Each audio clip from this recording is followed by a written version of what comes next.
Well, good morning, everyone, and thank you so much for tuning on in to our Valley News Now desk on this Tuesday morning. My name is Alex Larson. So we're going to start off with some breaking news that we've been following for you this morning over a fire on Main Avenue in Fargo. I'm going to pull this video up for you, okay? Breaking news, we're waiting on more information after several Fargo emergency crews responded to a report of a fire near 4100 Main Avenue in Fargo. That was early this morning. So I'm going to pull this up for you. That call coming in just after 3:40 a.m. for a report of a structure fire. Now, this was the scene earlier this morning. As you can see, several fire engines, police, and EMS responding to that area. According to unconfirmed scanner traffic, when crews got there, they could see flames in what appeared to be multiple cars on fire.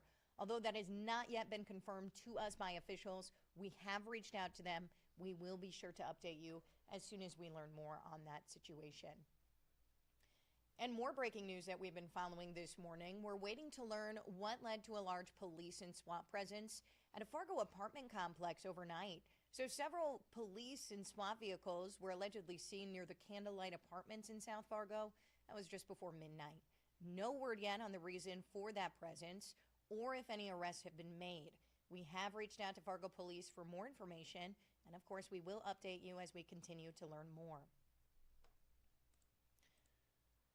Moving on here, a man was arrested for terrorizing after a couple says he pulled a gun on them at a traffic light in Fargo. I'm going to pull up his mugshot for you here. Police say a woman called them on Sunday saying someone had pulled a gun on her and her boyfriend, according to a court document obtained by Valley News Live. The couple was stopped at the intersection of 45th Street and 19th Avenue North. She said when they looked over at the vehicle next to them, front passenger was pointing a firearm at them. They got a picture of that car and license plate and sent it over to police. And this guy, Timothy Bush, was identified as that passenger. He's been arrested for terrorizing.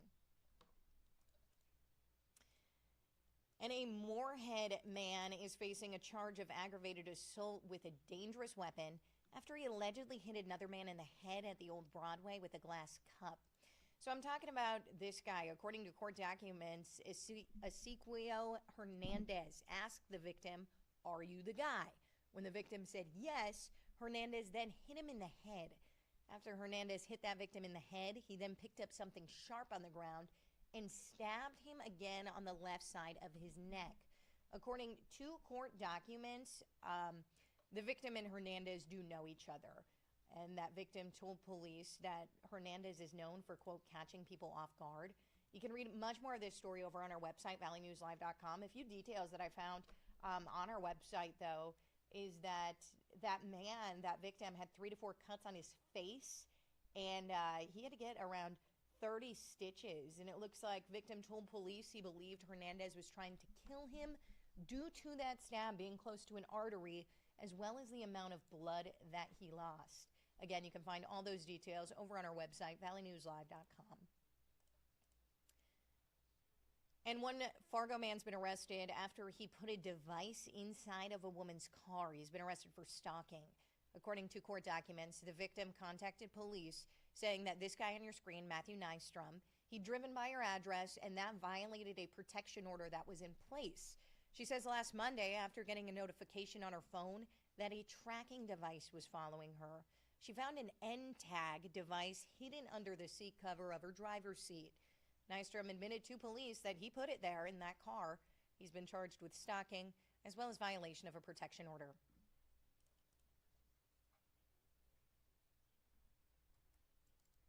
The video clip, I haven't even seen the whole incident in total.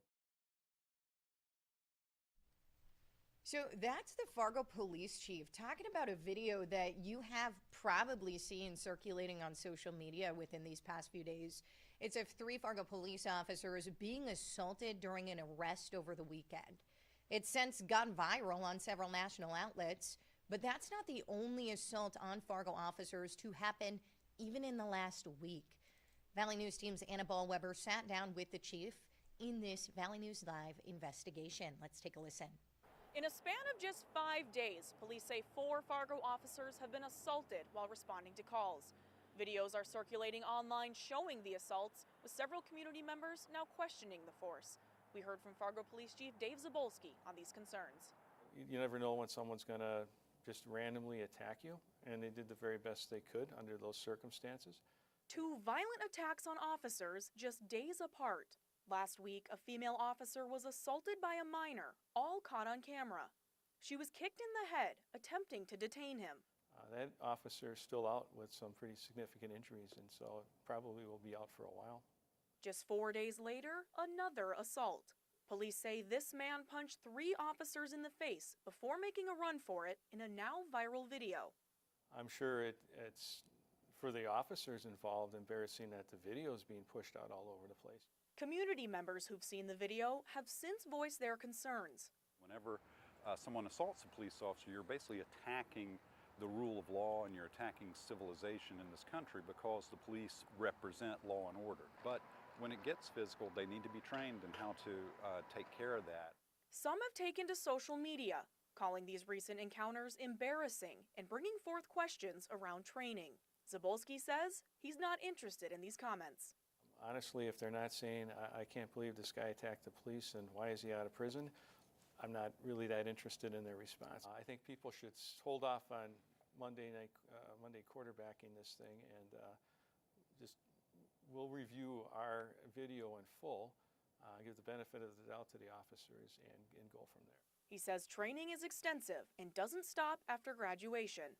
The injured officers will undergo resiliency training to bounce back from incidents like these. Reporting in Fargo, Anna Ballweber, Valley News Live. So Valley News Live is actually working to get the rights to that video of this weekend's viral assault. That's why we haven't showed it to you yet. We just don't have the rights for it at this moment.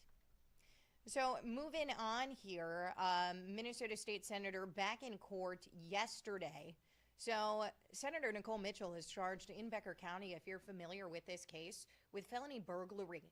She's accused of breaking into her stepmom's home in April of 2024. So that trial was supposed to start in January. It was delayed until after the legislative session. At that time, a judge ruled the trial must start within 60 days of the end of the session. Conference was slated for just before 4 p.m. yesterday, and we'll bring you more once that information becomes available. And Minnesota Department of Natural Resources Canine Unit, they've added a few new faces. They've expanded by 4 dogs and handlers recently.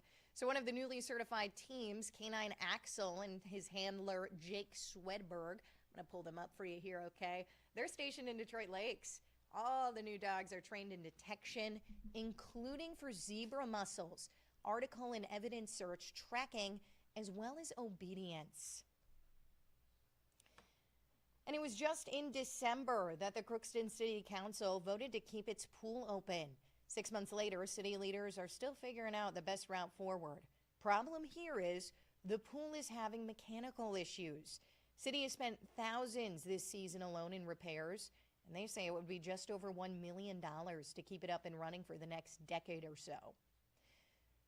So the city administrator said to us, unfortunately, it's gotten to the point where they need help with some of those repairs. They are looking at a strategic plan, and they're looking at replacing the facility down the road. But they're looking at about $25 million to do that. They're looking at trying to extend the life of this current pool for another 10 to 15 years. Right now, the pool is closed for mechanical issues. Hope is to open it within the next week or so. And demolition of the old All-True Hospital in Grand Forks is at 50% completion. Check out this video here. Officials say the vertical building demolition should be wrapped up by the end of July. Then the focus is going to shift to the basement, as well as separating and hauling materials.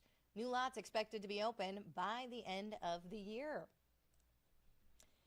And check this out, a new Miss North Dakota 2025 crowned over the weekend.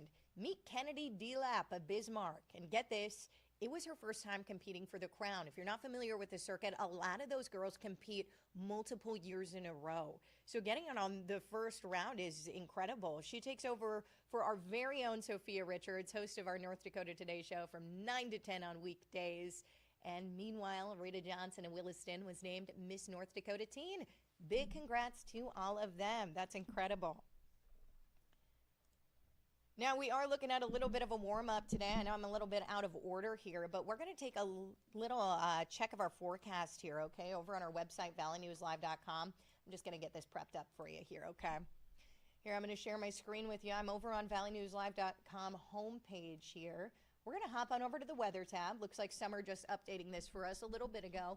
She's saying warmth and sun returning today and tomorrow. We had a little bit of a cooler day yesterday, and it's a little bit gloomy out there right now, but check this out. Going to stay sunny, mostly sunny for most of the day. We're going to hop up to 82 degrees here in Fargo. We're going to hop on over to our 11-day planner here, and it looks like staying pretty consistent with those mid-70s, maybe even hopping down to a lower 70 on Friday.